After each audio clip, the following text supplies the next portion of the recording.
கைத்தட்டல் பத்தலை.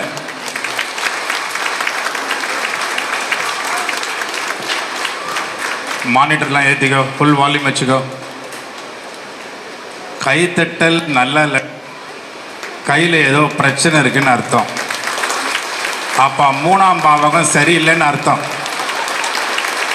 இப்போ தட்டுங்க பார்க்கலாம். யாருடைய முகத்திலுமே புன்னகை தெரிய மாட்டேங்குது. கொஞ்சம் புன்னகையை காட்டுங்க பார்க்கலாம் எல்லாரும். கை தட்டும் போது 2 கையும் 5 விரலும் ஒன்றா சேர்ந்து இருக்கணும்மா. ஆனால் நீங்கள் சைட்லலாம் தட்டுறீங்க. ஹார்ட்டுக்கு நேராக வச்சு கை தட்டுங்க பார்க்கலாம் ஒரு தடவை. இங்கே நிறைய பேர் தட்டவே இல்லையே மேடையில். Very good. வணக்கம் சுரேஷ். வணக்கம். இல்லை, சுரேஷியை பார்த்த உடனே எனக்கு முதல்ல ஞாபகம் வர்றது, அவர் தெரிஞ்சோ தெரியாமலோ தொலைக்காட்சியில் உட்காந்து 10ஆம் இடத்துக்கு வருது, 9ஆம் இடத்துக்கு வருது, 8ஆம் இடத்துக்கு வருது சினிமாவை சொன்னார். ஆனால் இன்றைக்கி அது ஜாதகத்துக்கு ரொம்ப கரெக்டாக பொருத்தமாக இருக்குது. ஜோசியத்துக்கு அவர் எங்கேயோ டச் பண்ணியிருக்குது ஒவ்வொரு கட்டமும். என் அன்புக்குரிய ஏஎல்பி குடும்ப நண்பர்கள் அனைவருக்கும் உங்களுடைய கைத்தட்டல் மூலமாகவே நான் உங்களுக்கு நன்றி சொல்ல கடமைப்பட்டிருக்கிறேன்.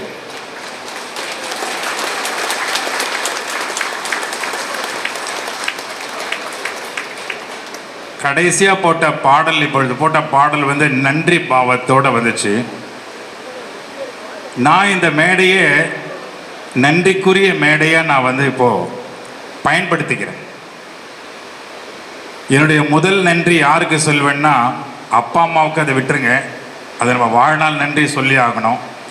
ஆனால் அந்த ஏஎல்பி அப்படிங்கிற இந்த காரணம் அமைஞ்சதுக்கு முதல் நன்றி என்னுடைய இளைய சகோதரி டாக்டர் இளவரசி அவர்களுக்கு. உங்களுடைய பலத்த கைத்தட்டல் மூலம், பலமாக கைத்தட்டினா நல்லா இருக்கு, உடல் ஆரோக்கியமாக இருக்குன்னு ப்ரூவ் பண்ணிக்கிட்டே வரீங்க. இந்த நிகழ்ச்சி முடியறதுக்குள்ளே நீங்கள் 2019 தடவை கைத்தட்டிருந்தீங்கன்னா உங்களுக்கு ஆயுள் ரேகையிலே பிரச்சனையே இல்லைங்கிறத சில அறிஞர்கள் சொல்லி கேள்விப்பட்டேன். இப்போ கைத்தட்டுங்க பார்க்கலாம். வால்யூம் ஏற்றுப்பா.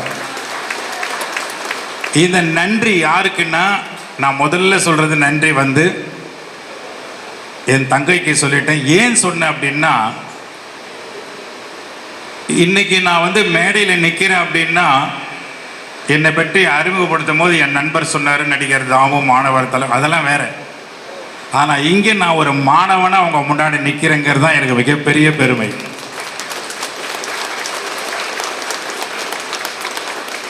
அறுபத்தோரு வயதுக்குள்ள அடி எடுத்து வைக்கும் போது என்னை மீண்டும் மாணவனாக்கிய பெருமை, மீண்டும் எனக்கு ஒரு குரு கிடைத்த பெருமை, அந்த ஒட்டுமொத்த பெருமையும் திரையுலகத்திற்கு எனக்கு கிடைத்த மகா குரு யாருன்னா இயக்குனர் சிகரம் கே பாலச்சந்தர் ஐயா அவர்கள். கைத்தட்டதுக்கு ரொம்ப நன்றி. கல்வி உலகத்துக்கு குருவாக கிடைத்தவர் என்னுடைய மகா குரு டாக்டர் ஏபிஜே அப்துல் கலாம் ஐயா அவர்கள்.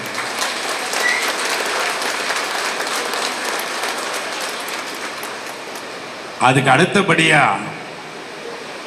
ஒட்டுமொத்த வாழ்க்கையும் கட்டம் கட்டியாச்சுரா தம்பி, கட்ட பஞ்சாயத்து நடக்குதுரா தம்பி, நம்ம கையில் எதுவுமே கிடையாது, எல்லாமே கிரகங்கள் கையில் இருக்குது, ஆனாலும் உன் கையில் தான் இருக்கு அப்படின்னு வாழ்க்கையினுடைய சாராம்சத்தை புரிய வைத்து, மிகவும் எளிதாக பொறுமையாக புரிய வைத்து, அந்த கலை எங்கே ஒளிந்திருக்கிறது என்றால், தமிழனுடைய பாரம்பரிய கலை 64 கலைகளில் 5வது கலையாக ஒளிந்திருக்கிறது என்பதை புரிய வைத்து, அந்த கலைக்குள்ளே என்னை அன்பாக அழைத்து, வகுப்புக்குள் என்னை அழைத்து, இந்த ஜோதிடக்கலை எனக்குள் அனுப்பி, இன்னைக்கு வாழ்க்கையை 100% புரிய வைத்த மகா குருதான் நம்முடைய பொதுவுடை மூர்த்தி ஐயா அவர்களுக்கு கைத்தட்டல் எப்படி இருக்கணும்னா, இந்த மாதிரி பொதுவான கைத்தட்டலாக இருக்கக்கூடாது. உண்மையிலே நாம் நன்றி உள்ளவர்களாக இருந்தால் எல்லோரும் எழுந்து நின்று கையை உயர்த்தி அவருக்கு தட்டி அவருக்கு அதை சமர்ப்பிப்போம். இந்த கைத்தட்டல் ஒளி அவர் காதுகளில் விழுந்து அவருடைய 3ஆம் பாவத்தில் விழுந்து அவரை ரெட்டிப்பு மகிழ்ச்சி கொடுக்கணும். 11வது கட்டத்துக்கு எடுத்துட்டு போகணும். ரெட்டிப்பு மகிழ்ச்சி கொடுக்கணும், லாபம், பேரானந்தத்தை கொடுக்கணும். அவருக்கு அமரும்படி அன்போடு கேட்டுக்கொள்கின்றேன். சந்தோஷப்படுத்தணும். தான் உணர்ந்ததை மற்றவர்களுக்கு உணர்த்த வேண்டும் என்ற உயர்ந்த ஞானத்தை தந்திருக்கிறார். அதனால ஒரே வரியில முடிக்கணும்னா, இன்னைக்கு இந்த ஜோதிட கலையில் நான் ஒரு எல்கேஜி தான். ஆனா ஜாலியா இருக்குங்க. உண்மையிலேயே சொல்றேன். எதை பார்த்தாலும் கட்ட கட்டமா தெரியுது. ஏன் கேட்குறீங்க? இதை பாருங்க, ஜன்னலை பார்த்தா மேஷம் அங்கே இருக்கு, இந்த மூலையில் போனால் அந்த பக்கம் மீனம் இருக்கு, இந்த பக்கம் வந்தால் மிதுனம் இருக்கு. எதை பார்த்தாலும் கட்ட கட்டமாக தெரியுது. இந்த கேமராவை பார்த்தாலும் ஒரு கட்டம் தான் தெரியுது முன்னாடி, வியூ பாயிண்டரை பார்த்தா. அவ்வளவே நம்ம நீல்கருவில ஐயா பெட்ஷீட்லையும் கட்ட கட்டமாக இருக்கு. அதான் ஆச்சரியம். புரிஞ்சிருந்தா கை தட்டி இருப்பீங்க எல்லாரும். நான் பேசுகிறேன் பாருங்க, எனக்கு பின்னாடியும் கட்டம் தான். இந்த பால்கனியில் உட்காந்துருக்காங்க பாருங்க முன்னாடி, அதுவும் கட்டம் தான். அப்பதான் தெரியுது லைஃப்ல கட்டம் கட்டி அடிக்கிறானுங்கப்பா அப்படின்னு. கேட்டதெல்லாம் உண்மை. புரிஞ்சிருந்தா என்ன பண்ணிருப்பீங்க? நேரம் கட்ட பஞ்சாயத்து இது இல்லை, அங்க ஒண்ணு நடக்குது, கட்ட பஞ்சாயத்து. என் அருமைக்குரிய ஏஎல்பி குடும்ப நண்பர்களே, நீங்கள் பாக்கியசாலிகள், பாக்கியம் பெற்றவர்கள். இல்லைன்னா இந்த குடும்பத்துக்குள்ள வர முடியாது. உங்களை பத்தி தான் சொல்ற போது எப்படி கை தட்டணும்? அடுத்தவனுக்கு கை தட்டியே ஓஞ்சது போதும், உங்களுக்கு தட்டுங்க. முதல்ல ஜாதகர் தன்னை உயர்த்தி கொள்ள வேண்டும். எப்ப பார்த்தாலும் தாழ்த்திக்கிறது, எனக்கு என்ன பண்றதுனே தெரியல, ஒண்ணுமே புரியல, அதெல்லாம் ஒண்ணு மேல வந்து நிக்கிறேன் எல்லாரும். இன்னைக்கு ஏதாவது புரியணுங்கிறதுக்கு தான். இந்த மேடையில் இருக்கின்ற அத்தனை பெரியவர்களுக்கு ஒரு கைத்தட்டல் கொடுங்க.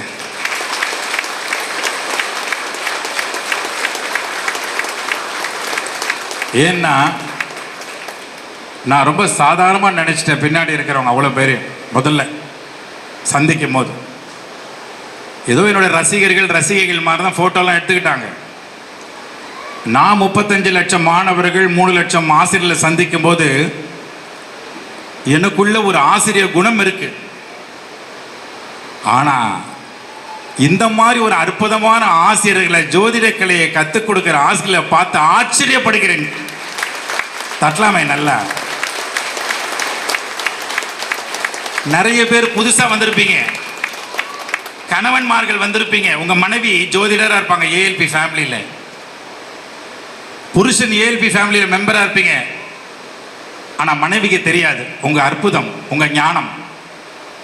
அதனால இந்த ஆசிரியர்களை எழுந்து நின்று அவர்கள் முகத்தை காட்டும்படி நான் பணிவோடு கேட்டுக்கொள்கிறேன். எல்லோரும் எழுந்து நில்லுங்களேன் தயவுசெய்து, அவங்களாம் பார்க்கட்டுமே எவ்வளோ அழகாக உங்களை உருவாக்கியிருக்காரு பொதுவுடைமூர்த்தி ஐயா அவர்கள். எழுந்து நின்று அத்தனை ஆசிரியர்களும் உங்கள் முகத்தை காட்டுங்க பார்க்கலாம். கேமராவில் ஜூம் பண்ணி காட்டுங்க.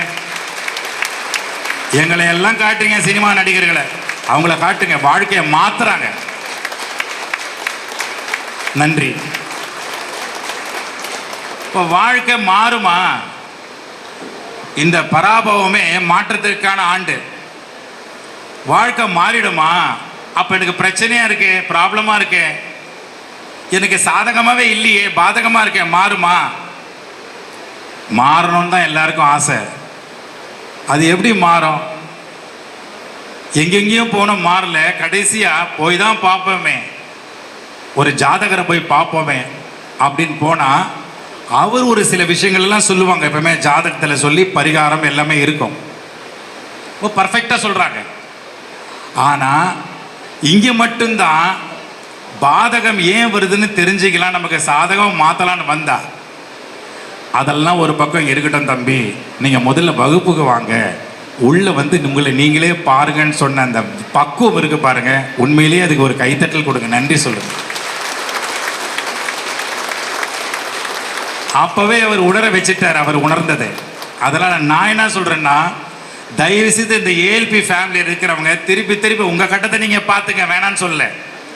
ஆனால் நீங்க உங்க வீட்டில் இருக்கிற அத்தனை மாணவர்களையும், உங்க வீட்டில் இருக்கிற அத்தனை பெரியவர்களையும் உறவினர்களையும் ஒன்றாக ஒரு நாள் சத்சங்கம் 3 வீட்டுக்கு வரவழைத்து, காரணத்தை சொல்லாதீங்க, வரவழைத்து அவர்களை எல்லோரையும் ஒரு நாள் ஏஎல்பி வகுப்பில் உட்கார வைக்கும்படி பணிவோடு கேட்டுக்கொள்கிறேன். பிடிச்சிருந்தா இந்நேரம் என்ன பண்ணிருப்பீங்க நான் சொல்றது?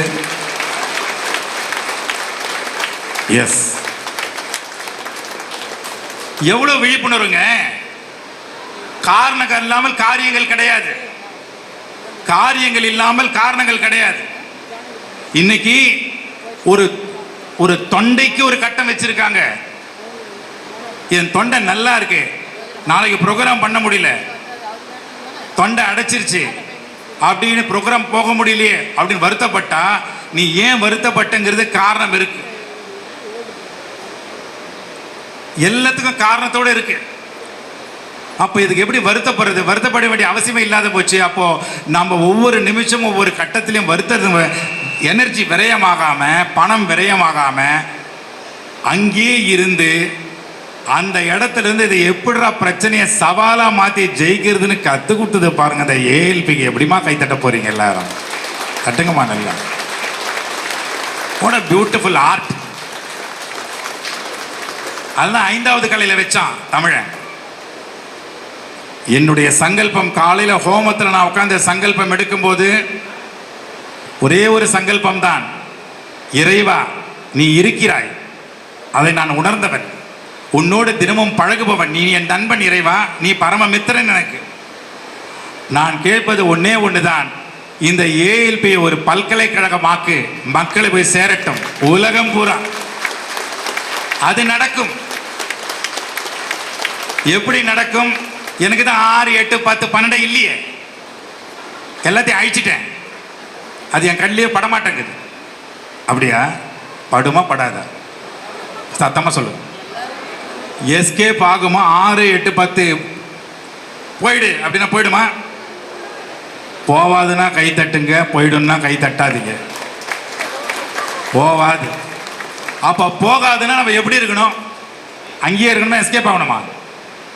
அங்கேயே இருக்கணுமா எஸ்கேப் ஆகணுமாமா? அங்கேயே இருந்து இதுக்கு என்னடா பண்றது, இதில் சூட்சுமம் என்னடா, நம்ம குரு என்ன சொல்லி கொடுத்தாருன்னு பார்த்தா என்ன அழகாக அதை வந்து சேஞ்ச் பண்ணக்கூடிய ஒரு ஃபார்முலா கொடுத்துருக்காரு. அந்த ஃபார்முலாவை நாம் எடுத்து சொன்னால் புரியாது. அதுக்கு இத்தனை ஆசிரியர்கள் ஒரு வாரமும் ஒரு நாளும் தனித்தனியாக வந்து என்ன அழகாக கற்றுக் கொடுக்குறாங்க. கைத்தட்டுங்க மறுபடியும். Beautiful teachers.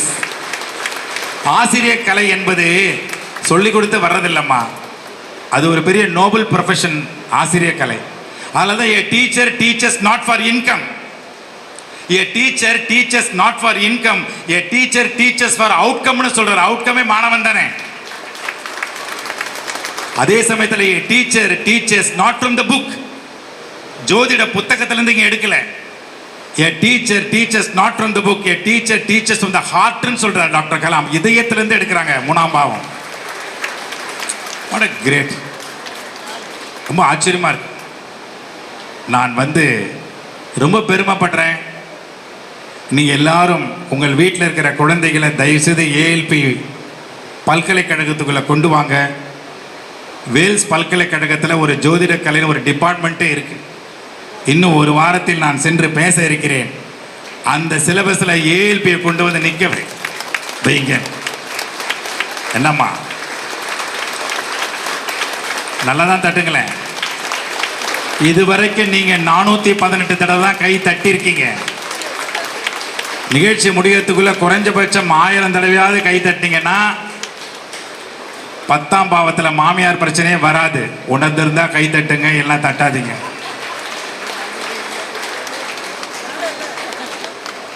ரொம்ப பெருமையா இருக்கு. காலையில் கூட என் மனைவி கிட்ட இந்த மாதிரி நான் ஹோமத்துக்கு போறேன்னு சொல்லிட்டு போனேன். நல்லபடியாக தான் வழி அனுப்புவான் தான் பார்த்தேன். போங்க போங்க. வந்தேன், உட்கார்ந்தேன், பின்னாடி அந்த சேர்ல தான் உட்கார்ந்தேன். குருநாதர் வந்தார். என்ன மேஜிக் நடந்ததோ தெரியல. திடீர்னு பார்த்தோன்னா ஹோமத்துக்கு முன்னாடி இன்னமும் ஹோமத்துக்கு சிறப்பு விருந்தினராக வந்த மாதிரி உட்கார வச்சிருச்சு. அது எந்த கட்டத்தில் இருக்குன்னு எனக்கு தெரியாது. ஆனால் முன்னாடி உட்கார்ந்த அந்த ஹோமத்துக்கு அதிபதி மாதிரி உட்கார்ந்தேன். எவ்வளோ பெரிய பாக்கியம் இல்லை. எப்படி அந்த பாக்கியம் கிடைச்சதுன்னு பார்த்தா, காலையில் எங்கள் அப்பா கிட்ட ஆசீர்வாதம் வாங்கிட்டு அவர் கையால் ஒரு 100 ரூபாயை வாங்கிட்டு தான் வந்தேன். அப்பதான் புரியுது, அப்பாவுடைய அருள் பேருள் இருந்தால் அது உண்மையிலேயே பாக்கியத்தை அருளி கொடுக்கிறது என்பது இன்னைக்கு காலையில கண்டுபிடிச்சாங்க. காலையில கண்டுபிடிச்சேன்.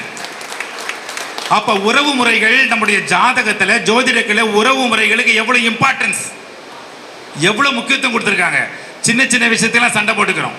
ஆனா ஒண்ணுங்க, என்னுடைய மனைவி மாதிரி 7ஆம் கட்டம் யாருக்குமே அமையாது. பொறாமையில பிடிச்சிருக்கீங்க, இல்லைன்னா கை தட்டிருப்பீங்க எல்லாரும். யாருக்கும் அமையாது. ஏன்னா என் ஒய்ஃப் தான் எல்லாம் பாப்பா. வீடு பெருக்கிறது அவ தான் பாப்பா, துணி துவைக்கிறது அவ தான் பாப்பா, ஒட்டடிக்கிறது அவ தான் பாப்பா, பெருக்கிறது அவ தான் பாப்பா, சமையல் அவ தான் பாப்பா. அவ பாப்பா செய்யறதெல்லாம் நான் தான்.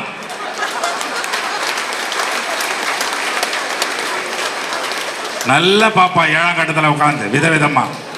அப்பதான் வெறும் பார்க்குறாலே நம்ம இவ்வளோ வேலை செய்கிறோம் பார்த்தா, நான் உட்காந்துருக்கிற வீடு வேற வீடு, ஒரே வீடு தான். தப்பா நினைக்காதீங்க என் அருமைக்குரிய பெற்றோர்களே. விரையும் எப்படி வேணா வரும். அதனால தான் இப்போ நான் ஒரு முடிவு பண்ணிட்டேன். நம்ம கையில் எதுவும் இல்லைன்னு நினைக்கக்கூடாது. நம்ம வாழ்க்கை நம்ம கையில் தான் இருக்கு, தெரிஞ்சு போச்சு. அதனால வாழ்க்கையில் 2 சவுண்டு தான். ஏஎல்பிக்குள்ள வந்து 2 சவுண்டை கண்டுபிடிக்கிறேன். நான் மிமிக்கிரியில் ஏகப்பட்ட சவுண்டு பண்ணுவேன், அது வேற. ஒரு ஹெலிகாப்டர் பண்றேன்னா அது எங்க வருது, தொண்டையிலேருந்து வருதுன்னு தெரியும். இப்போ நான் உங்களை கேட்குறேன் பாருங்க, தொண்டை எந்த பாவத்தில் எந்த கட்டத்தில் வருதுமா? தொண்டை சொல்லுங்க பார்க்கலாம். யார் 3ன்னது? இஎன்டியா?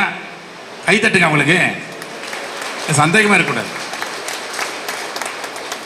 இயர், நோஸ், த்ரோட் அதுவே 3 தான்மா. நல்லா கை தட்டுங்கம்மா எல்லாம். இந்த மாதிரி மெடிக்கல் மேட்டரை யாராவது சொல்ல முடியுமா? அது ஜாதகம் சொல்ல வைக்கிது பாருங்க, எவ்வளோ அழகா. நேற்று ஒரு டாக்டர் பேசுறாரு, அவருக்கு ஜோதிட கலை தெரிஞ்ச டாக்டர். அவர் சொல்றாரு, எனக்கு ஈஸியா இருக்குது இப்போ இந்த பேஷண்ட்டுக்கு ஆபரேஷன் எந்த டைமுக்கு பண்ணலாம், எப்போ தொடலாங்கிறது எனக்கு ஈஸியா இருக்குதுன்னு சொல்றாருன்னா, அப்போ எவ்வளோ அழகா கண்டுபிடிச்சு கொடுத்துட்டு போயிருக்காங்க அந்த முதியோர்கள்லாம். கை தட்டலாமே, தப்பு இல்லையே. சும்மா இதெல்லாம் மூட நம்பிக்கைகள் அப்படிலாம் சொல்லிலாம் யாரும் தள்ளி போட்டுற முடியாது, கடந்து போயிட முடியாது. மூடப்பட்ட நம்பிக்கைகள் வேணா சொல்லலாம், ஆனா உள்ள ஒரு அறிவியலை கண்டுபிடிச்சோம், விஞ்ஞானம் இருக்கு உள்ள. ஸோ அதனால 2 சவுண்டை கண்டுபிடிச்சேன். ஹெலிகாப்டர் ஈஸியா பண்ணிடலாம், அது நீங்களே பண்ணலாம். அது ஒரு காரி துப்புற சவுண்ட்ல தான் எடுக்கும். அதுக்கு பேர் அஸ்கி ஃப்ரீக்வன்சின்னு பேர். 3 குரல் தான். ஒரு பல குரல்ல பேசுறோம்னா 3 குரல் தான். ஆராய்ச்சி. 1 பொய்யான பெண் குரல், ஷார்ப் நோட்டுன்னு சொல்லுவோம். ஹலோ, நல்லா இருக்கீங்களா? அவ்வளவுதான். கை தட்டதுக்கு ரொம்ப நன்றி. இன்னொன்னு பொய்யான ஆண் குரல், பேஸ். ஹலோ, நம்ம நல்லா இருக்கீங்க. அது 3வது ஹஸ்கி, ரகசியம் பேசுவல்ல. என்னாச்சு, கட்டம் பார்த்துட்டியா? பார்த்தேன். எப்படி இருக்கு? மோசமா இருக்கு. அப்படியா? சரி பண்ணிடலாம். எப்படி? 1 வருஷம், 1 மாசம், 10 நாள் பொறுத்துக்கோ. அது வரைக்கும் என்ன பண்றது? கம்முன்னு சொல்றது யாரு? மனைவி. புருஷன் கம்முன்னு இருந்துட்டா வரையா, பாதம் மாறும்போது வரும். என்ன பாதம்? ஓ, என் பாதத்தில் அடிபட்டது உனக்கு தெரிஞ்சு போச்சா ஏற்கனவே? அந்த பாதம் இல்லையா, இது நட்சத்திர பாதம். ஓ, அது வேற இருக்கா? புரியல அவருக்கு. இவருக்கு எப்படிதான் புரிய வைக்கிறதுன்னு. ஏன் கஷ்டப்படுறீங்க? போடுங்க, கொண்டு வந்து ஏஎல்பி கிளாஸ்ல. அவ்வளோதான், முடிஞ்சு போச்சு பரிகாரம். புரிஞ்சிருந்தா கைத்தட்டல் வேற மாதிரி இருக்கும். அப்போ ஒரு ஹெலிகாப்டர் பண்றோம்னா ஹஸ்கி ஃப்ரீக்வன்சி சவுண்டு, இது ரகசியம். இதுல ஃப்ரீக்வன்சி அதிர வச்சேன்னா அதுக்கு பேர் ஸ்பிட்டிங் நோட்டு. காரி துப்புற சவுண்டு, துப்பக்கூடாது. இந்த சவுண்டை என்னுடைய எபிக்ளாட்டிஸ் குரல் வலை மூடியில வச்சு கிளாக் வைஸா ரொட்டேட் பண்ணா அது எப்படி கலையா மாறுதுன்னு பாருங்க. ஆச்சரியப்படுவீங்க, ஆச்சரியப்பட்டு ரசிப்பீங்க. பாருங்க அந்த கலையை பாருங்க, எப்படி எவ்வளவு அழகா அந்த கலை மாறுது பாருங்க.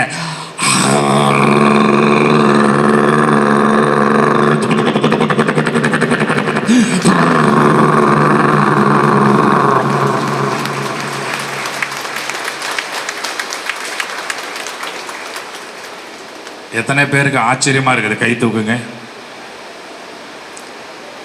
கை தூக்க முடியலன்னா உங்களுக்கு ப்ராப்ளம் எந்த கட்டத்தில் இருக்கு? நீங்க தான் முடிவு பண்ணணும். ஒரு ஏரோப்ளேனை டேக் ஆஃப் பண்றேன்னா 4 இன்ஜின் தேவை. 1 டாக்ஸி இன்ஜின், தரையில் போகணும் ஃப்ளைட்டு. 2வது டேக் ஆஃப் இன்ஜின்.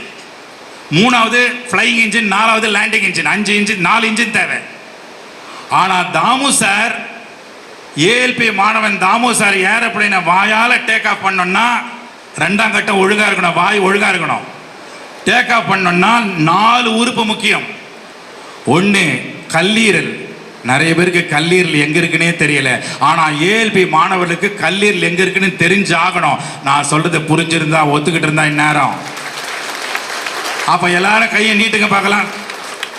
எல்லாரும் இந்த இடத்துல கை வைங்க. கடைசி விலா எலும்புக்கு இங்கே வைங்க பார்க்கலாம். இப்போ சொல்லுங்க, இந்த பகுதி எத்தனாம் கட்டம்? நல்ல சத்தமாக சொல்ல. என்னம்மா வெக்கம்? 5 6 5 மேல் வயிறா? கல்லீரல் எங்க இருக்கு? மேல் வயிறில். கைத்தட்டுங்க உங்களுக்கு. 500 வேலை செய்யுதுமா உழைப்பாளி. 500 வேலை செய்யுது அந்த உழைப்பாளி. இந்த உழைப்பாளர் தினத்துக்கு முதல்ல கல்லீரலுக்கு கைத்தட்டுங்க எல்லாரும். நான் உழைக்கிறேன். என்னுடைய உழைப்பு என்ன உழைப்பு? அது உழைக்குது இங்கே உட்காந்துக்கிட்டு. அதை உழைக்க விடுறதில்லை. நைட்டில் தூங்குறதே கிடையாது. தூக்கம் போச்சுன்னா போச்சு கல்லீரல். இப்போ ஃப்ளைட்டை டேக் ஆஃப் பண்ணுறேன். எங்கள் முகம் அஷ்டகோணலுக்கு மாறும். டிவியில் காட்டிடாதீங்கப்பா, க்ளோஸ்அப் காட்டிடாதீங்க. எவ்வளோ கஷ்டப்பட்டு பண்ணுறேன்னு பாருங்கள். அதுக்கப்புறம் இந்த 2 சவுண்டு பண்ணுறேன். இந்த மிமிக்ரி பண்ணுறதுக்கு ஒவ்வொரு நாளும் பயிற்சி எடுக்கிறோம், சும்மா இல்லை. அப்போ தான் எங்கள் அப்பா சொன்னார், டே நீ இந்த கலையில் சாம்பியன் ஆகணும்னா 2 கிங் எடுத்து வெளியில் வைனார். 2 கிங் எடுத்து வெளியில் வச்சதுனால இந்த மிமிக்ரியில் இன்னைக்கு 5 சாம்பியன்ல நான் ஒரு சாம்பியனாக ஜொலிக்கிறேன்னா அதுக்கு காரணம் அந்த 2 கிங் எடுத்து வெளியில் வச்சேன். எங்கள் அப்பா பேச்ச கேட்டேன். அது ஒரு பாக்கியம். அந்த 2 கிங் யாருன்னு அப்புறம் சொல்கிறேன். அந்த 2 சவுண்ட் என்னன்னு அப்புறம் சொல்கிறேன். இப்போ எப்படி ஏரோப்ளேன் டேக் ஆஃப் பண்ணுறேன்னு பாருங்க.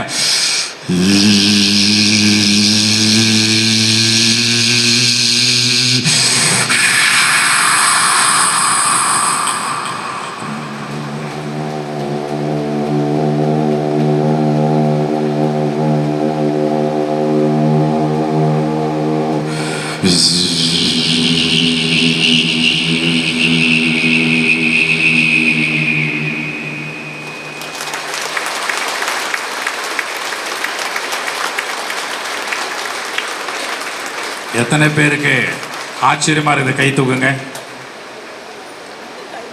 ஏன் ஆச்சரியமா இருக்கு சொல்லுங்க பார்க்கலாம். நான் குட்ட குரல், இந்த பல குரல் நீங்க அங்கிருந்து என்ன பண்ணீங்க? காதால கேட்டீங்க.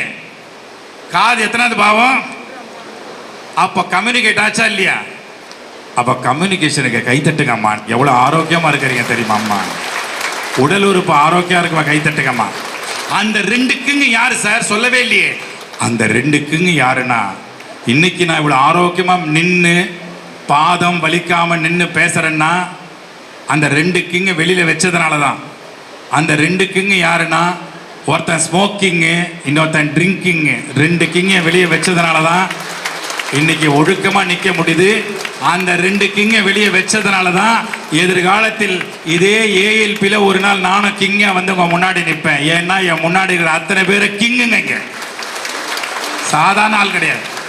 மேடையில் அத்தனை கிங், ஏஎல்பி கிங். அதனால நான் ரொம்ப நேரம் பேசுறத பார்த்து யாரோ ஒரு அம்மா கட்டத்தை பார்க்குறாங்க.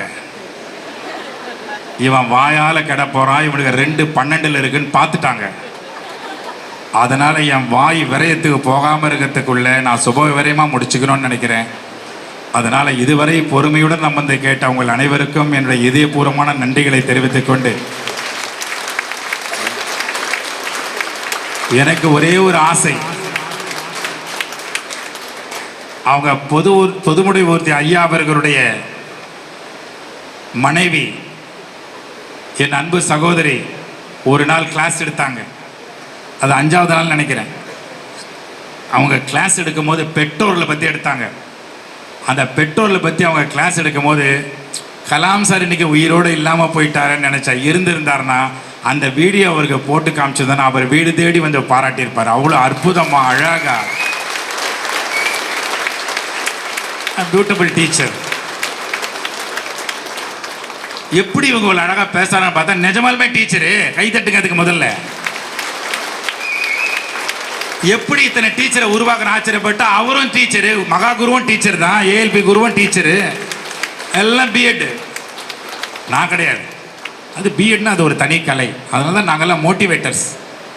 டீச்சர்கிட்ட எப்படி மாணவனை சேர்த்து வைக்கிறதுங்கிறதுல நிபுணர்கள். அது கலாம் ஐயா கொடுத்த ஒரு பொக்கிஷம், அவர் கொடுத்த கிஃப்ட் அது.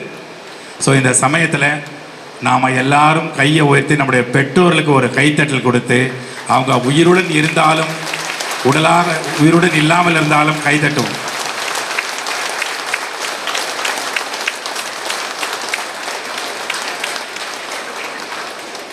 அதே சமயம் என்னுடைய பயணம் மாணவர்கள் நோக்கி பயணமாக இருக்கிறதுனால இன்னும் 15 லட்சம் மாணவர்கள் நான் சந்திக்கணும். நான் உங்ககிட்ட இப்போ கையேந்தி நிற்கிறேன். எதுக்குன்னா, நீங்கள் உங்கள் குலதெய்வத்துக்கிட்ட போவீங்க, இஷ்ட தெய்வத்துக்கிட்ட போவீங்க. போகும்போது எங்கள் குடும்பத்தில் தாமு சார் வந்துட்டார். அவர் 50 லட்சம் மாணவர்களை சந்திக்கணுமா, 35 லட்சம் மாணவர்களை சந்தித்து முடிச்சிட்டாரு. கலாம் ஐயாவுடைய சங்கல்பம் நான் 15 லட்சம் மாணவர் இன்னும் சந்திச்சே ஆகணும். அதுக்கப்புறம் தான் நான் சினிமாக்குள்ளே வர முடியும். சினிமாக்குள்ளே வந்தால் தான் எனக்கு வருமானம், சினிமாக்குள்ளே வந்தால் தான் என்னுடைய பொருளாதார வளர்ச்சி. அதனால் அக்ஷய லக்ன பத்ததியில் அக்ஷயம் வளர்ந்து கொண்டே வருகிறது. இந்த நம்பிக்கையில் இருக்கும் பொழுது நீங்கள் ப்ரேயர் பண்ணால், ஏஎல்பி ஃபேமிலி கூட்டு பிரார்த்தனை பண்ணீங்கன்னா, யாருக்காகனா எனக்காக தான் சொல்கிறேன்.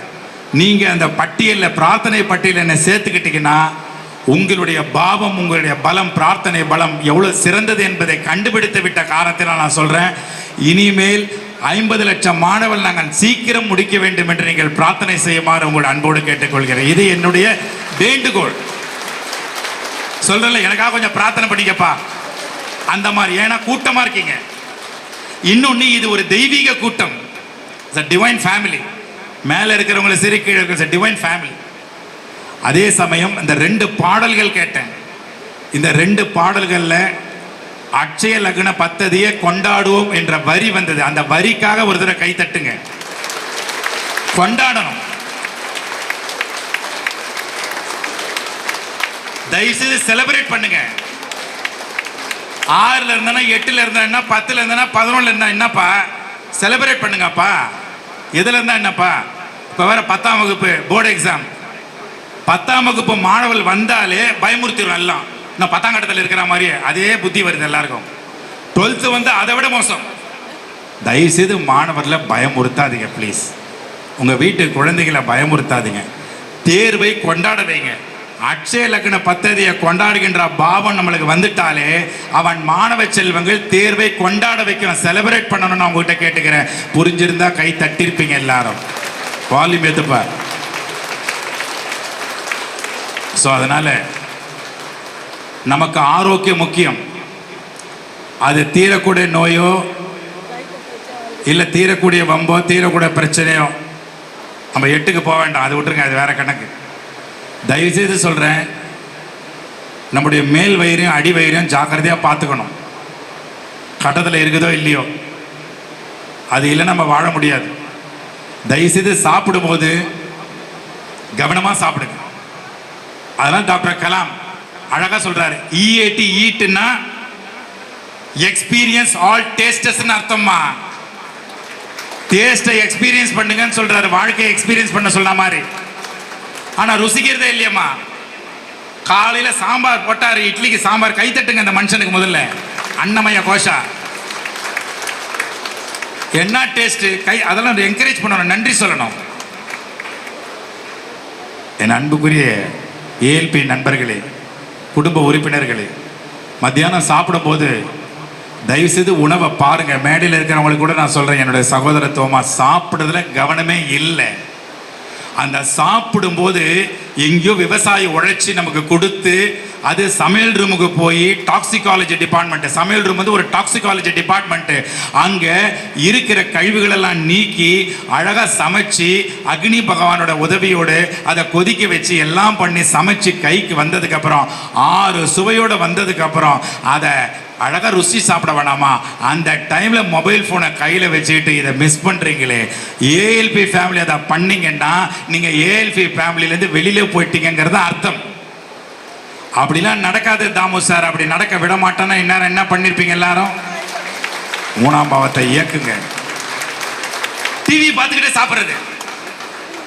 அங்க எவனோ எவ்வளோ இழுத்துன்னு ஓடிடுவான், இங்க உட்காந்து ஓடு ஒப்பாரி வைக்கிறது. நமக்கு என்ன வந்தது? அதனுடைய கட்டம் சரியில்லை, அது இழுத்துன்னு போகிறது டிராமா. ஆனா நம்ம கிட்ட தட்டுல சாப்பாடு வந்தா டிவியா பார்க்கறது, அழகா தரையில உட்காந்தோ இல்ல டைனிங் டேபிள்ல உட்காந்தோ உணவு ருசிக்க வேண்டாமாம்மா? ருசிக்கிறது மூலமா 40% எனர்ஜி ஃப்ரீயா கிடைக்குதுமா. இதை விட வேற என்னமா பரிகாரம் வேணும்? ஹாஸ்பிட்டாலிட்டி எங்க இருக்கு தெரியுமா? ஹாஸ்பிட்டாலிட்டி நம்ம கை கெட்ட உணவை நம்ம வாயில போட்டு அரைச்ச மாவை அரைக்கணும். அரைச்ச மாவை அரைக்கிறதே இல்லை, அப்படி அப்படியே முழுகிறது. அப்புறம் ஹாஸ்பிட்டலுக்கு தானே போவோம். ஹாஸ்பிட்டல் வளருதுன்னு சொன்னாரு. இன்னைக்கு மருத்துவமனைகள் வளர்ந்து கொண்டே இருக்கிறது. காரணம் என்ன தெரியுமா? உணவு விழிப்புணர்வு இல்லை. ஜோதிடம் என்பது மாபெரும் விழிப்புணர்வு. அதுல உண்ணும் உணவு முக்கியமான விழிப்புணர்வு. அதனால தயவு செய்து பிசிக்கல் ரெஸ்பான்சிபிலிட்டி கையில எடுக்கணும். பொதுவாக நம்முடைய ALP family and then mental responsibility. Mental problem இருக்கவே கூடாது, அதுவும் நமக்கு இருக்கக்கூடாது. ஏன்னா வாழ்க்கையை உணர்ந்துட்டீங்க, நீங்க விவரம் தெரிஞ்சு போச்சு. தன்னுடைய வாழ்க்கையை பத்தி புரிஞ்சவங்க, செல்ஃப் அனாலிசிஸ் பண்ணவங்க, செல்ஃப் ரியலைஸ் பண்ணவங்க வெளியில பார்க்க முடியாதுமா. ஆனா ஏஎல்பி ஜோதிட ஃபேமிலியில பார்க்கலாமா? உங்களை நீங்களே பார்க்கறீங்கம்மா. உங்களை உணர்ந்த நிலையில் இருக்கிறீங்க. அப்ப நம்ம எப்படி இருக்கணும்? ஆரோக்கியமா இருக்க வேண்டாமா?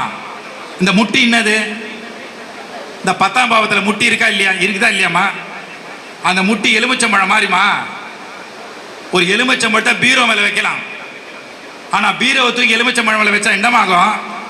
பார்த்துங்க. இங்க எத்தனை பேர் எலுமிச்சம்பழம் மேல பீரோ வச்சுட்டு சுத்துறீங்க? நீங்களே பார்த்துங்க. அது ஆம்பளைங்களா, ஆண் ஜாதகமா இருந்தாலும் சரி, பெண் ஜாதகமா இருந்தாலும் சரி, ஜாதகர் நீங்க தான். நான் சொல்றதை புரிஞ்ச உடனே உடம்ப பார்த்தீங்க பார்த்தியா? அங்கதான் நீங்க நிக்கிறீங்க.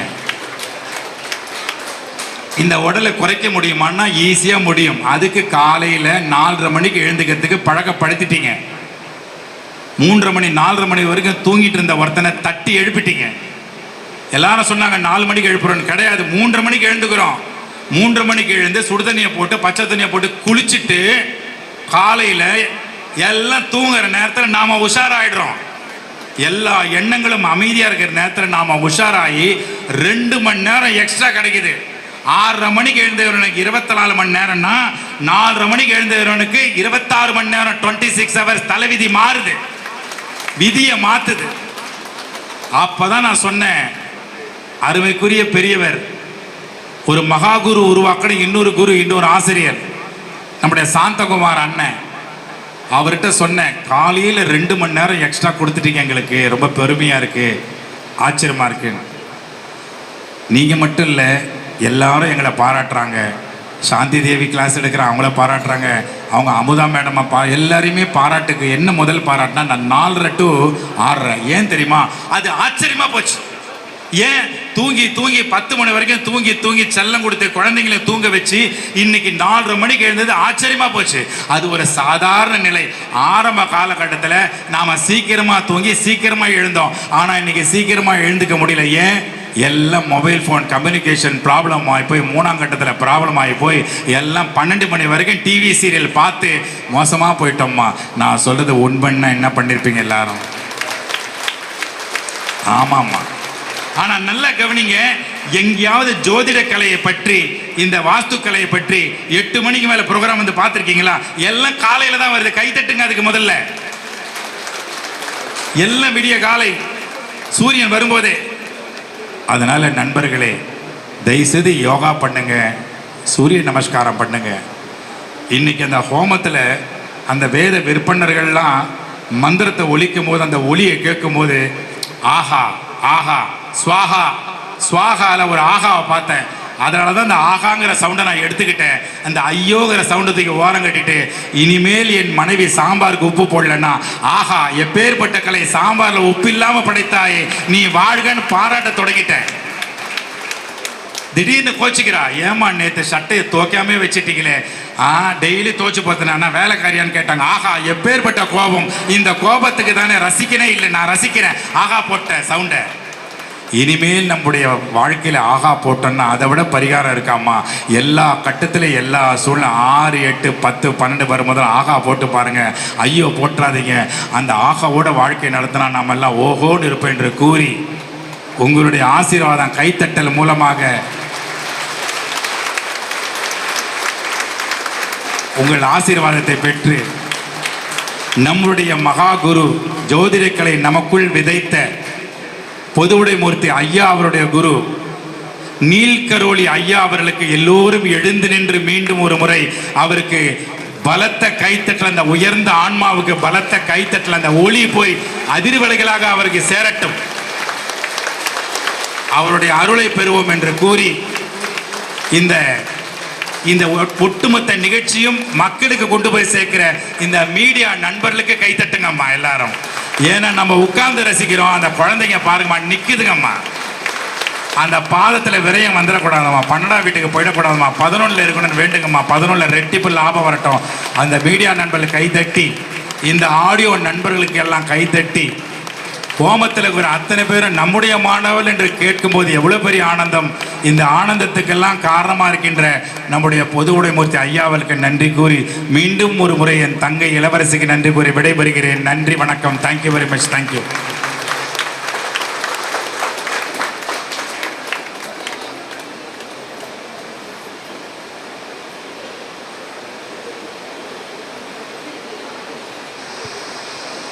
இல்லை,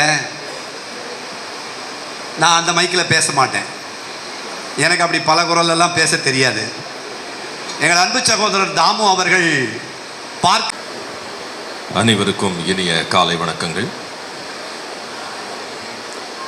இந்த ஒரு மகத்தான நிகழ்வுக்கு என்னை அழைத்த ஏஎல்பி குடும்பத்திற்கும் ஐயா பொதுவுடைமூர்த்தி அவர்களுக்கும், அந்த பொதுவுடைமூர்த்தி என்னும் பதக்கத்தை தாங்கி நிற்கும் நவரத்ன மாலையான ஆசிரியர் அவர்களுக்கும் என்னுடைய முதற்கண் வணக்கங்களை தெரிவித்துக் கொள்கிறேன்.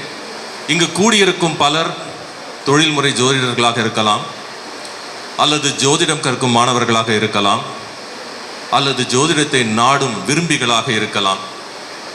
எப்படி இருந்தாலும் இயற்கை நம்மை ஒன்று சேர்த்திருக்கிறது ஓரணியில், ஜோதிடம் என்னும் பாதையில். இந்த நன்னாள் ஒரு பொன்னாள் என்று சொல்லலாம். இது ஒரு நிறைந்த பௌர்ணமி நாள் மட்டுமல்லாமல் உழைக்கும் வர்க்கத்திற்கான மேதினம். இந்த மேதினம் உணர்த்துவது உழைப்பால் உயரலாம் என்பதுதான். ஆனால் நம்மக்கிட்ட இருக்க பெரிய டவுட் வந்து எல்லாருமே உழைக்கிறதுக்கு ரெடியாக இருக்கும், ஆனால் எங்கே உழைக்கிறது, எப்படி உழைக்கிறது, அதுதான் பெரிய பிரச்சனை. தெளிவற்ற நிலை தான் இன்றைக்கி நம்ம நிறைய பேர் வந்து ஜோதிடத்தை நாடுகிறோம். வாழ்க்கையில் தெளிவு கிடையாது. ஏன் பிறந்தோம், எதுக்கு வாழறோம், எப்படி இறக்குறோன்ற தெளிவு இல்லை. இதை புரிய வைப்பது தான் ஆன்மீகம். அந்த ஆன்மீகத்தின் ஒரு பகுதி தான் ஜோதிடம். நிறைய பேர் ஆன்மீகம்னா காவி கட்டிக்கிட்டு ருத்ராட்ச கொட்டையை போட்டுக்கிட்டு நம்ம வந்து இதுக்கு போகணும், இமயமலையில் போய் உக்காந்தாதான் வந்து ஆன்மீகம். அப்படி இல்லை. வாழ்வின் அனுபவத்தை புரிந்து கொண்டவர்களிடம் நாம் கற்கும் ஒவ்வொரு விஷயமும் ஆன்மீகம் தான். வாழ்க்கை என்பது 2 கேள்விக்குறிகளை ஃபிக்ஸ் பண்ணிக்கணும், 2 கொஸ்டின் மார்க். நம்மால் பதில் சொல்லக்கூடிய அடிப்படை ஆதாரங்களோடு பேசக்கூடிய விஷயங்கள் அறிவியல் எனப்படும். அது 2 கேள்விக்குறிகளுக்கு உள்ளே அடங்குபவை. அந்த 2 கேள்விக்குறிகளுக்கு அப்பால் இருப்பது அனைத்தும் ஆன்மீகம். எங்கே தொடங்குகிறது வாழ்க்கை, அது முதல் கேள்விக்குறி. பிறப்பு. எங்கே நிறைவடைகிறது வாழ்க்கை, அது கடைசி கேள்விக்குறி, அது மரணம். எங்கிருந்து வருகிறோம் தெரியாது, மரணத்திற்கு பிறகு எங்கே போகிறோம் புரியாது. அதன் பிறகு இருப்பது தான் ஆன்மீகம். அது இயக்குபவன் தான் இறைவன். இது எல்லாருக்கும் தெரியும். இப்போ கலியுகம்னு சொல்கிறோம். கலியுகத்தில் இப்படி தான் கஷ்டங்கள் வரும்ன்றோம். ஒரு விஷயத்தை நம்ம புரிஞ்சுக்கிறது இல்லை. நிறைய பேர் ஜோதிடர்கிட்ட போகும்போது எதோட போகிறாங்க அப்படின்னா பிரச்சனைகளோட போகிறாங்க. மனிதர்களுக்கு இப்போ நிறைய கூடுறது வந்து நகை கடைக்கு அடுத்தது வந்து அதிகமாக கூட்டம் சேர்ற இடம் ஒன்று கோயில், இன்னொன்று ஆஸ்பத்திரி. ஏன்னா அத்தனை நோய்கள், அத்தனை பிரச்சனைகள். ஒரு நாள் லீவ் கிடச்சா முன்னெல்லாம் சினிமாவுக்கு போகலாமா, சர்க்கஸ்க்கு போகலாமா, இல்லை வேறு ஏதாவது என்டர்டெயின்மெண்ட் பீச்சுக்கு போகலாமா. இப்போ வந்து எந்த கோயிலில் போனால் என்ன பரிகாரம். புழலுக்கு பக்கத்தில் ஒரு கோயில் இருக்குது, டீசலை போட்டுக்கிட்டு ஒரு வண்டி எடுத்துகிட்டு அங்கே போனால் நம்மளோட பிரச்சனை தீருமா, இல்லை ஒரு மலை மேலே போய் ஒரு பெருமாளை வழிபட்டால் நம்மளுடைய பிரச்சனைகள் தீருமா அப்படின்னு குறுக்கு வழியில் எப்படி நம்மளுடைய பிரச்சனைகளை தீர்த்துக்கலாம் தான் தேடிட்டு பலரும் போயிட்டுருக்காங்க. நோயாளிகள் ஒரு பக்கம் மருத்துவமனைக்கு போயிட்டுருக்காங்க. இது ரெண்டுமே இப்போ வந்து ஒரு சர்வீஸ்ன்றது மாதிரி ஒரு பிஸ்னஸாக போயிட்டுருக்கு. முன்னெல்லாம் பார்த்தீங்கன்னா ஹெல்த்துக்கு வந்து ஜெனிவாவில் WHO ஒன்று இருக்குது, இன்னும் இருக்குது, வேர்ல்டு ஹெல்த் ஆர்கனைசேஷன், உலக சுகாதார மையம். ஆனால் இன்றைக்கி வந்து ஒரு பெரிய நிறுவனம் இருக்குது. அதெல்லாம் தாண்டிய ஒரு விஷயம், மனிதர்களோட எளிதில் கலக்கக்கூடிய விஷயம் WHO அப்படின்னு பேர். அது என்னென்னா யூடியூப் ஹெல்த் ஆர்கனைசேஷன். எந்த பிரச்சனையாக இருந்தாலும் இதில் வந்து உங்களுக்கு அடிப்படை கல்வி தகுதியோ அனுபவமோ எதுவுமே இருக்க வேண்டாம். ஒரு ஃப்ரண்ட் கேமரா இருந்தால் போதும். You can become a doctor, you can become an engineer, you can become an astrologer, you can talk anything, what nonsense you want you can talk. There is no control for that. Censor கிடையாது, இஷ்டத்துக்கும் பேசலாம். ஒரு பிரச்சனைக்கு நீங்கள் தீர்வு காணணும்னு நீங்கள் கூகுளில் போட்டிங்கன்னா ஒரு 1000 வீடியோஸ் வரும். அந்த 1000ல் கிட்டத்தட்ட ஒரு 500க்கு மேலே ஜோதிடமாக இருக்கும். அந்த ஜோதிட கிளைகளை பார்க்கும்போதே எந்த ஜோதிடத்தை நம்ம நாடி போகிறது, நாடி ஜோதிடமா, நாடாத ஜோதிடமா, எந்த பద్ధதி, கேபியா, ஏபியா, விபியான்னு ஏகப்பட்ட இனிஷியல்ஸோட ஏகப்பட்ட ஜோதிட முறைகள். அப்போ எங்கே போனால் எத்தை தின்னால் பித்தம் தெளியும்னு சொல்லுவாங்க. அந்த மாதிரி மக்களுக்கு இருக்க ஒரே பிரச்சனை வந்து நம்ம பிரச்சனை சால்வ் ஆகும். மக்களே, ஒரு விஷயத்தை நம்ம புரிஞ்சுக்கணும். வயது அனுபவம் நமக்கு சொல்லிக் கொடுக்குற விஷயம் என்னென்னா, பல விஷயங்களை கடந்து வந்திருப்போம், வாழ்க்கையில் பல பிரச்சனைகளை கடந்து வந்திருப்போம். என்ன நம்ம புரிஞ்சுக்கணும், யாராவது ஒருத்தராவது பிறந்ததுலேருந்து இறக்குற வரைக்கும் சந்தோஷமாக இருந்தவங்களும் கிடையாது, துக்கத்தோடு இருந்தவங்களும் கிடையாதுன்னு சொல்லுவாங்க. இந்த நம்ம வாழ்கிற பூமிக்கு வந்து பூலோகம்னு ஒரு பேர் இருக்குது. அது மட்டும் இல்லாமல் அதுக்கு கர்மலோகம்னு ஒரு பேரும் இருக்குது. கர்மலோகம்னா என்ன அப்படின்னா, நம்ம ஒரு கியூஆர் கோடோட பிறக்கிறோம். பிறக்கும் போதே நம்ம கூட ஒரு கியூஆர் கோட் இருக்குது, அதுதான் ஜாதகம். அந்த 12 கட்டங்கள், அதில் 9 கிரகங்கள், அதுதான் அந்த குட்டி குட்டியாக கியூஆர் கோடில் நீங்கள் பார்க்குறது. ஏற்கனவே ஃபிக்ஸ்டு, அதை நீங்கள் ஸ்கேன் பண்ணால் போதும் உங்கள் லைஃப் என்னன்னு தெரிஞ்சிடும். ஆனால் அதுக்கு ஸ்கேனர் இல்லை நம்மக்கிட்ட. அதனால தான் அதை எடுத்துகிட்டு தெரு தெருவாக சுற்றிக்கிட்டு இருக்கோம். என் வாழ்க்கை எப்படி இருக்கும், என் வாழ்க்கை எப்படி இருக்கும் அப்படின்னு. நம்முடைய வாழ்க்கை அப்படின்றது life is very interesting, but we are making it காம்ப்ளிகேட்டட்னு சொல்லுவேன் யூஸ்வலாக அந்த மோட்டிவேஷன் டாக் போகும்போது. Life is really very very interesting, but only we are making it complicated. ஆனால் ஆன்மீகத்தில் பார்க்கும்போது நம்ம என்ன புரிஞ்சுக்கணும் அப்படின்னா, நம்ம ஒவ்வொருத்தரும் இங்கே பிறந்திருக்கிறது பிறவி பயன் என்ன அப்படின்னா, பூர்வ ஜென்மத்தில் நம்ம பண்ண திருவிளையாடல்கள், அதுக்குண்டான பனிஷ்மெண்ட்ஸ், புழல் ஜெயில் மாதிரி நம்ம வாழ்க்கை. ரெட் கார்பெட் போட்டு வரவேற்கிற இடம் கிடையாது வாழ்க்கை என்பது. நமக்கு வழங்கக்கூடிய ஒரு வாய்ப்பு, நாம் செய்த தவறை திரும்பி பார்த்து திருத்திக் கொள்வதற்கான ஒரு வாய்ப்பு தான் இந்த வாழ்க்கை. பிறப்புக்கும் இறப்புக்கும் இடைப்பட்ட அந்த சிறிய கால அளவு மிக மதிப்பிற்குரியது. கிடைக்காத ஒரு பெரிய பொக்கிஷம், அதுவும் மானிட ரூபத்தில் முதுகெலும்பு இருக்கக்கூடிய ஒருவனால் தான் இறைநிலை அடைய முடியும்னு சொல்லும்போது, நம்ம மனுஷனாக பிறந்ததுக்கே முதல்ல நம்ம அது வரம்னு நினைக்கணும். அதை தவிர எனக்கு இந்த வரம் கிடைக்குமா, அந்த வரம் கிடைக்குமா, இதுதான் வரம். மனுஷனாக பிறந்ததே ஒரு வரம். அதை வச்சு இந்த இருக்கக்கூடிய காலத்தில் நம்ம என்னென்ன நல்லது பண்ணலாம் அடுத்தவங்களுக்குன்னு யோசிக்கணும். பேதை மனிதனே, கடமையை இன்றே செய்வதில் தானே ஆனந்தம்னு ஒரு திரைப்பட பாடல் இருக்கும். ஆனந்தம் எங்கே இருக்கு, அங்கே இருக்கு இங்கே இருக்குன்னு ஓடுறோம், பட் உன்னுடைய கடமையை நீ இன்னைக்கு செஞ்ச ஆனந்தம் அப்படிங்கிறாங்க.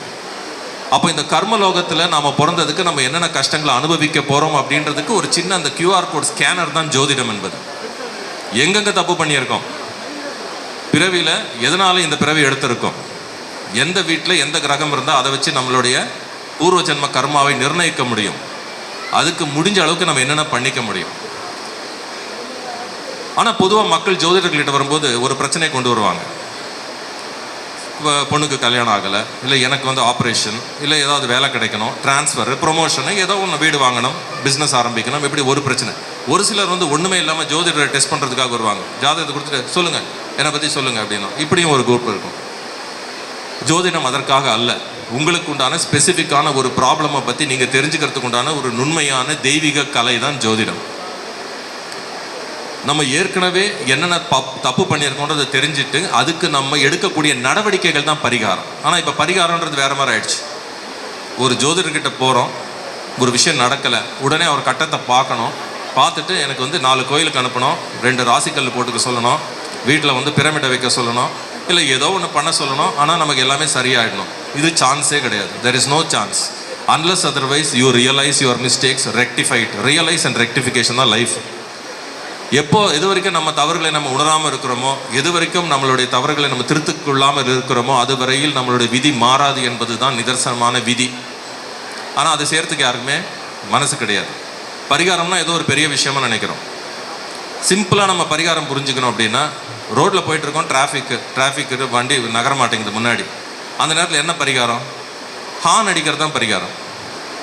பச்சை மிளகாவை கடிச்சிட்டோம், காரம் கண்ணில் அப்படியே தண்ணி கொட்டுது, என்ன பரிகாரம்? தண்ணி குடிக்கிறது தான் பரிகாரம். இதுக்கு நம்ம இப்போ ஜோதிடரில் பார்த்துட்டு இருப்போம்.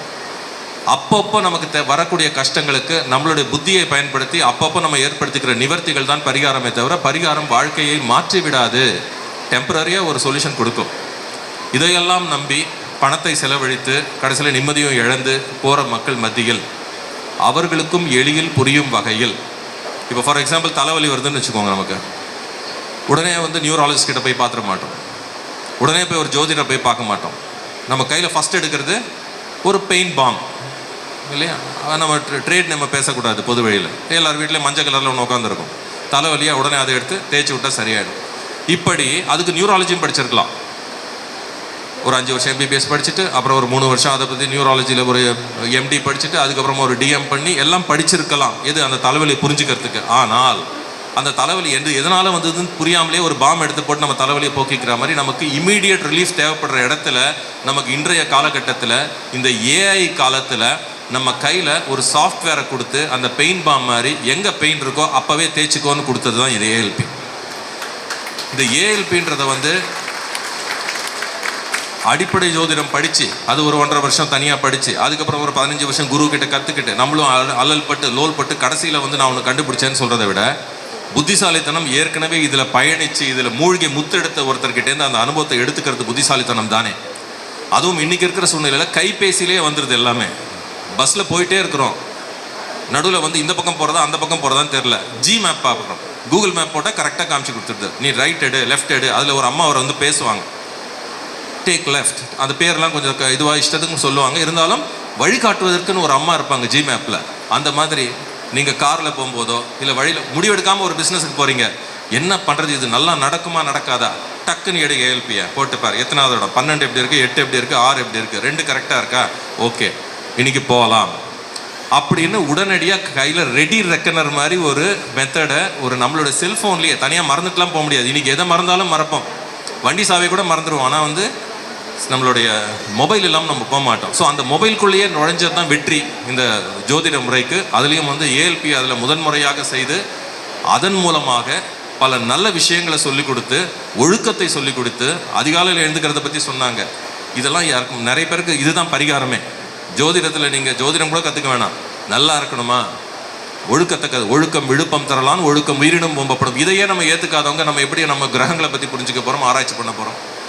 சரி, கிரகங்களை தான் நான் நம்புவேன், எனக்கு வந்து இந்த 9 கிரகங்கள் தான் எல்லாமே, ராகு கேது எங்கே இருக்கான்னு பார்க்கணும், சூரியன் எங்கே இருக்கான்னு பார்க்கணும், சந்திரன் எப்படி இருக்கான்னு பார்க்கணும், யார் நீச்சம் யார் உச்சம் யாரை எங்கேருந்து பார்க்குறாங்க, சரி அதெல்லாம் இருக்கட்டும், எல்லாமே ஒரு பரிணாம வளர்ச்சியில் போயிட்டுருக்கு, எவல்யூஷன். ஜோதிடத்துக்கும் ஒரு பரிணாமம் இருக்கும். நம்ம என்ன சொல்கிறோம், பாரம்பரிய ஜோதிடம்னு ஒன்று இருக்குது, பராசுர ஹோர சாஸ்திரா, அதுதான் முதல்ல வந்தது. இல்லை, அதுக்கு முன்னாடி சொல்கிறாங்க அஷ்டவர்க்கம்னு இருந்ததுன்றாங்க, அதுக்கு முன்னாடி கலியுகத்தில் வந்து தான் ராகு கேது இருந்தது, அதுக்கு முன்னாடி ராகு கேதுவே கிடையாது 7 கிரகங்கள் தான்றாங்க. அப்போ அதுலேயும் ஒரு வளர்ச்சி இருக்கிறது. நம்ம இன்னைக்கு சொல்கிற பாரம்பரிய ஜோதிடம்ன்றதுலேயும் ஒரு வளர்ச்சி இருக்குது, ஒரு பரிணாம வளர்ச்சி, அதனுடைய தொடர்ச்சி, அந்த வளர்ச்சியின் தொடர்ச்சி தான் இந்த ALP. இது ALPயோட முடியுமா? இல்லை. ALPயிலே நான் வரும்போது அடிப்படைன்னாங்க, அதுக்கப்புறம் அட்வான்ஸ்னாங்க, A1ன்னாங்க, A2ன்னாங்க, A3, இப்போ போயிட்டே இருக்குது. அது எங்கே போகும்? வளர்ந்து கொண்டே தான் இருக்கும். ஒவ்வொரு நாளைக்கும் ஒவ்வொரு வளர்ச்சி, துல்லியத்தின் மிக அருகாமையில் போய் கொண்டிருக்கிறது இந்த ALP. அடுத்த 10 நிமிஷம்னு சொன்னாங்க நான் கற்றுக்கும் போது, இப்போ பார்த்தா அடுத்த 10 நொடிகளுக்கு கூட சொல்லுவாங்கன்னு நினைக்கிறேன். அந்த அளவுக்கு அதை புரிந்து கொண்டு அதுக்கு உள்ளே போய் உட்கிரகித்து அதை பிறருக்கும் சொல்லி உணர்தலும் உணர்த்துதலும் என்பதை நிரூபித்திருக்கும் பொதுவுடைமூர்த்தி ஐயாவிற்கு நாம் எல்லோருமே கடமைப்பட்டிருக்கிறோம். இன்னைக்கு யாருமே சட்டம் தேடிட்டு ஒரு அஸ்ட்ராலஜரை போகிறதில்ல, எடுத்த உடனே எடுத்துடுறாங்க. அதுவும் முக்கியமாக ALP கற்றுக்கிறவங்க, அந்த ALP ஆப் இருக்கிறவங்க யாருமே வந்து பயப்படுவது கிடையாது. என் வாழ்க்கை இதுதான், என் QR கோடு இதுதான், அதுக்கு ஸ்கேனர் இருக்குது, போட்டு பார்த்தேன்னா இவ்வளோதான்.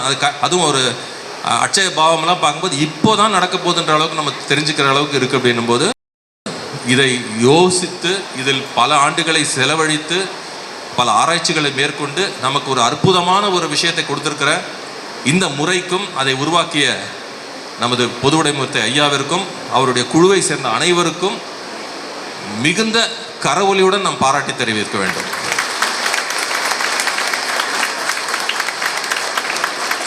ALP என்பது ஒரு டூல். அந்த டூல் மட்டும் இருந்தாலே நீங்கள் வெளியில் வந்துட முடியாது. அந்த டூலை பயன்படுத்தக்குண்டான அடிப்படையான நாலெட்ஜும் அதை வளர்த்துக்கிறதுக்கு நீங்கள் ஒரு அடிப்படை கல்வியும் பயின்றால்தான் இதை வந்து நீங்கள் சரியாக புரிஞ்சிக்க முடியும். அதனால் இதுவரைக்கும் யார் ALP கற்றுக்கலையோ அவங்க இனிமே உடனடியாக அடுத்த அடிப்படை வகுப்பு எப்போ தொடங்குதுன்றதை பார்த்து நீங்கள் ஜாயின் பண்ணிட்டீங்கன்னா அந்த நாள் தான் உங்கள் வாழ்க்கைக்கே பரிகாரமாக இருக்கும்.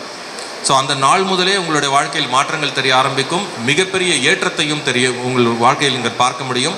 அப்படிப்பட்ட ஒரு வரப்பிரசாதத்தை கொடுத்த இந்த ஏஎல்பிக்கும் அதை நமக்கு வழங்கிய கலைவாணிக்கும் நன்றிகளையும் வாழ்த்துக்களையும் தெரிவித்துக் கொள்கிறோம். அதே சமயத்தில் இங்கே காலையில் வந்து ஒரு அருமையான பாட்டை பாடி ஒரு வைப்ரேஷனை கொடுத்த மேடம்க்கு ரொம்ப ரொம்ப நன்றி. இங்கு வருகை தந்திருக்கும் அத்தனை பேருக்கும், இங்கு வந்து உங்கள் முன் இந்த நல்ல நாளில் பேசுவதற்கு வாய்ப்பளித்த ஏஎல்பி குழுவினருக்கும் என்னுடைய மனமார்ந்த நன்றிகளை தெரிவித்துக் கொள்கிறேன். நன்றி, வணக்கம்.